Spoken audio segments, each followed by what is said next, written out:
थी। उस अपील पे डीएससी वंचित जातियों ने भरोसा किया, भाजपा को वोट डाला। आज भाजपा सत्तासीन अगर है तो विशंबर वाल्मीकि भाई जी का, हमारे नेता का बहुत महत्वपूर्ण योगदान है। बहुत ज़्यादा महत्वपूर्ण योगदान है। देश सुभाष वाल्मीकि सभा प्रधान है। देखिए, हमारे बीच में हमारे नेता अभी मंत्री हैं, अभी तो प्रेजेंट में मंत्री हैं, हमारे बीच में पहुंचे हैं।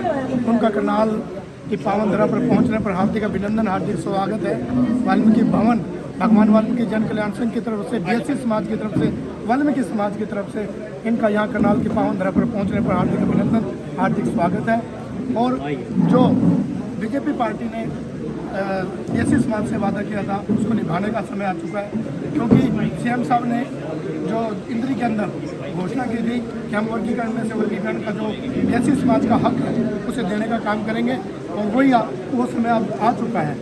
शपथ ग्रहण समारोह हमारे मुख्यमंत्री नैतिक सैनी जी लेंगे, उसमें कैबिनेट मंत्री वाल्मीकि समाज से, डीएससी समाज से हमारे कृष्ण बेदी जी भी हैं और कपूर वाल्मीकि जी भी हैं।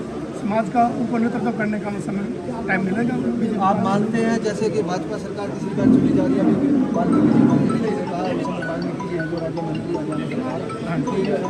डीएससी समाज का काफी योगदान है। बिल्कुल, इसमें कोई दो राय नहीं। हमारे नेताजी ने, हमारे विशंबर वाल्मीकि जी ने कम से कम 55 विधानसभाओं को टच किया, 55 विधानसभाओं के अंदर जाके डीएससी समाज को जागृत किया कि भाई आप लोगों ने एक एक वोट बीजेपी पार्टी को देनी है, ताकि आप लोगों का जो डीएससी समाज का हक है वो हक केवल और केवल बीजेपी पार्टी दे सकती है। हमारे नेता ने 55 विधानसभाओं का दौर किया, 90 विधानसभाओं में जा, लेकिन समय कम होने के कारण 90 विधानसभा नहीं टच कर रहे, लेकिन 90 विधानसभा को उन्होंने फोन के लिए और व्हाट्सएप ग्रुप के माध्यम से और फेसबुक के माध्यम से इन्होंने अपने 90 की 90 विधानसभाओं में अपना काम किया। करनाल विधानसभा विशंबर वाल्मीकि जी पहुंचे, स्पेशल डीएससी समाज का धन्यवाद करते हुए, और बड़े बादल आरक्षण को लेकर यहाँ पर देख सकते हो जैसे जिस तरह वोट दिया था उस सरकार भी अपना वादा पूरा करे। वोट समय आ चुका है। आज आपके बीच विशंबर वाल्मीकि सबसे पहले परिचय। मैं डॉक्टर जोगिंदर वाल्मीकि जिला करनाल से हूँ, और मैं एक प्रार्थना करता हूँ अपने डीएससी समाज से, जिस प्रकार से 20 साल आप लोगों ने लड़ाई लड़ी है और पहली बार हमारी राजनीति में किसी हमारे नेता ने लड़ाई लड़ी है, वो आदरणीय विशंबर वाल्मीकि जी। लगभग जब से उन्होंने विधानसभा से मुद्दा उठाना शुरू किया था और मंत्रीशिप आते ही तो उन्होंने गोहाना के अंदर ही डीएससी का सबसे पहले कबीर जयंती पे आगाज किया, और उसके बाद आज तक पूरे चुनाव में करनाल में तो पांच प्रोग्राम हर विधानसभा के अंदर माननीय हमारे मंत्री जी ने किए, विशंबर वाल्मीकि जी ने। और मैं मंत्री जी आपका धन्यवाद करता हूं कि हम 9 की 9 विधानसभा जीते हैं, यहाँ पर बड़े मार्जिन से जीते हैं। ये आपका बहुत बहुत धन्यवाद रहेगा। और इसके बाद आज ये प्रेस वार्ता थी, और इसके बाद हमारी कुरुक्षेत्र यूनिवर्सिटी में प्रेस वार्ता होगी, उसके बाद हमारे एमडीयू में होगी, उसके बाद हमारी रणबीर यूनिवर्सिटी में वार्ता होगी। मंत्री जी ये लड़ाई लड़ चुके हैं, ये लड़ाई जीत चुके हैं। अब जो हमारे मंत्री जी की सामाजिक लड़ाई है, वो हमारे समाज और डीएससी समाज में जो हमारी शैक्षणिक लड़ाई है, जो शिक्षा में हमें घर घर तक जो भी हमारे बच्चे शिक्षा से वंचित रह चुके हैं, फीस के कारण रह जाते हैं, पैसे के कारण रह जाते हैं, मंत्री जी उनकी लड़ाई लड़ने के लिए समाज के साथ जनता के मैदान में रहेंगे।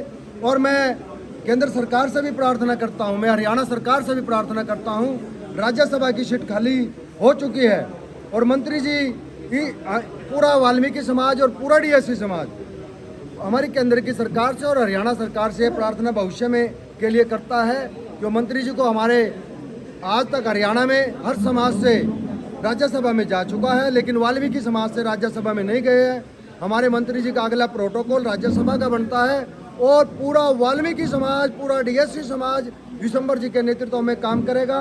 माननीय बेदी साहब हमारे विधानसभा में गए हैं, कपूर वाल्मीकि जी विधानसभा में गए हैं, वो हमारी पैरवी हरियाणा में करेंगे विधानसभा के बीच में। और अब हम चाहते हैं कि पार्लियामेंट के बीच में भी, राज्यसभा के बीच में भी, जिस प्रकार से आज मैं पत्रकारों को, तो आज तक पत्रकार हैं, आप हैं शर्मा जी, आपको तो मैं इतना धन्यवाद करता हूं कि आप लोगों ने केंद्र में ये दिखाया है कि हम 14% जो लोग हैं वो हरियाणा के अंदर वंचित समाज के लोग हैं, वो डीएससी समाज के लोग हैं। और डीएससी समाज के लोगों ने इस जो चुनाव को एक तरफा किया है। जो 8% जो शैलजा जी का समाज है, जो तंवर जी का समाज है, वो केवल 8% और 4 जगह बटा हुआ था। और डीएससी समाज 100% केवल भारतीय जनता पार्टी पे गया। उन्होंने 14 का भी और 19 का भी रिकॉर्ड तोड़ के 48-49 सीट लाकर पूर्ण बहुमत से भारतीय जनता पार्टी को खड़ा कर दिया है। अब हम डीएससी रोजगार आरक्षण की बात नहीं करते, हम तो ये कहते हैं डीएससी रोजगार तो माननीय मुख्यमंत्री जी ने लागू कर ही दिया था, अब तो उन्होंने अपने साइन करने और लागू हो जाएगा।